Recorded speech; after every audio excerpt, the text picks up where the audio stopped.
उद्योगीहरूबाट उत्पादित तथा आयातकर्ताहरूबाट आयातित अत्यावश्यक दैनिक उपभोग्य सामग्रीहरूको गुणस्तर कायम राखी समयमै उक्त वस्तुहरूको सहज पहुँच खुद्रा तथा थोक विक्रेताहरूसम्म पुर्याउनका लागि माल वस्तु आपूर्तिको निश्चितता गर्दै बजारमा आपूर्ति प्रणालीको महत्त्वपूर्ण अङ्गको रूपमा आफ्नो कर्तव्य पालना गरिरहेका व्यावसायिक निकायलाई वितरकको रूपमा चिनिन्छ। यसरी वितरकहरूले माग र आपूर्तिको सन्तुलनमा महत्त्वपूर्ण भूमिका निर्वाह गर्दै गर्दा एकातिर अरबौं राजस्व मार्फत राष्ट्रको अर्थतन्त्रलाई बलियो टेवा पुगिरहेको छ भने अर्कोतिर हजारौंलाई स्वदेशमा नै रोजगारीको अवसर प्राप्त भइरहेको छ,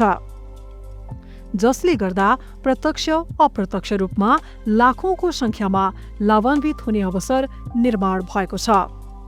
अत्यावश्यक दैनिक उपभोग्य सामग्रीहरूको सहज पहुँच उपभोक्ताहरूसम्म पुर्याउनु पर्ने राज्यको दायित्वलाई आफ्नो पेशागत कर्ममा जोडी कर्तव्य पालना गरिरहेका वितरकहरू भने राज्यको नजरमा आपूर्ति प्रणालीको तहगत संरचनामा परिचित हुन नसकी ओझेलमा परिरहेको देखिन्छ। यस पृष्ठभूमिमा छरिएर रहेका वितरकहरूलाई सङ्गठित गर्दै सानो सङ्ख्याबाट आफ्नो पेशागत सुरक्षा तथा हक हित र पेसालाई मर्यादित एवं व्यवस्थित बनाउने उद्देश्य राखी श्री गोपाल रिजालज्यू लगायतका आदरणीय अग्रजहरूले समूहगत आवाजको प्रभावकारितालाई महसुस गर्दै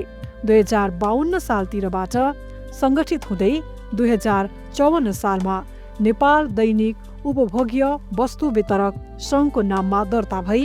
औपचारिक रूपमा आफ्ना गतिविधिहरू सञ्चालन गरिएको इतिहास भेटिन्छ। तत्पश्चात आइपरेका विविध व्यवधान तथा कानुनी अडचनका कारण उक्त संस्था खारेज हुन गई पुनः 2058 सालमा श्री गोपाल रिजालज्यूको नेतृत्वमा श्री हेमन्त राज प्रसाई, श्री कृष्ण घिमिरे, श्री चाँद सिंह शाही, श्री भगतलाल जोशी, श्री सुरेन्द्र भक्त श्रेष्ठ, श्री रमेश अग्रवाल, श्री मनिषलाल प्रधान, श्री गोविन्द श्रेष्ठ, श्री रामकृष्ण खड्का, श्री तारा प्रसाद श्रेष्ठ, श्री धीरेन्द्र जोशी,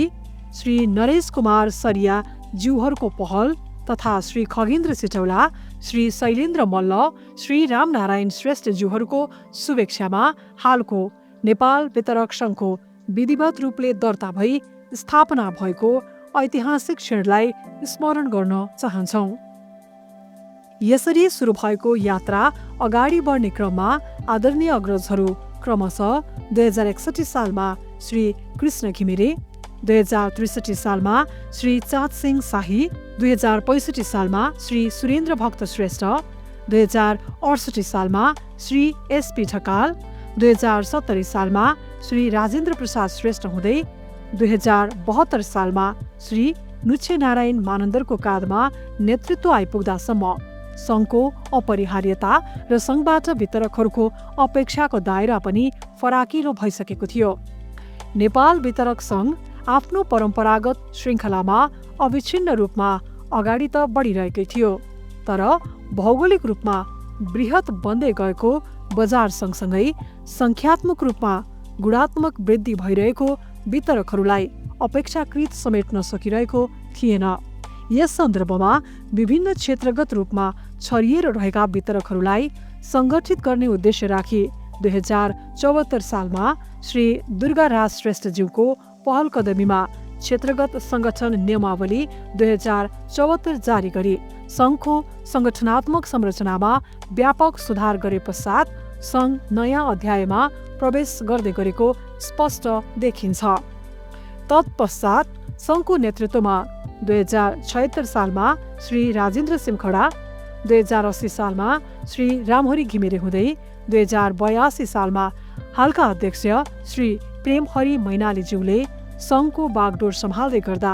नेपाल वितरक सङ्घ निजी क्षेत्रको एउटा जगमगाउँदो ताराको रूपमा आफूलाई उभ्याउन सफल भएको आभास हुन्छ।